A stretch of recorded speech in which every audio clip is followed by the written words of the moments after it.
জায়ান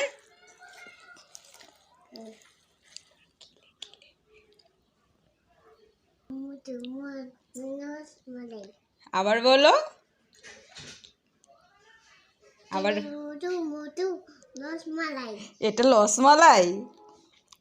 জান কি সুন্দর বলে, কিলে কিলে মুদু মুদু রসমালাই। এটা রসমালাই? হ্যাঁ জান, এটা বুঝি রসমালাই? রসমালাই তো একটু খেয়ে দেখো তো বাবা, রসমালাই। ইয়ে কেমন হয়েছে? কেমন হয়েছে বাবা? কেমন হয়েছে বলো, কেমন হয়েছে? খুব ভালো। Oh no, my golden baby, you are my golden baby. সবাইকে আল্লাহ হাফেজ দিয়ে দাও। Bye bye.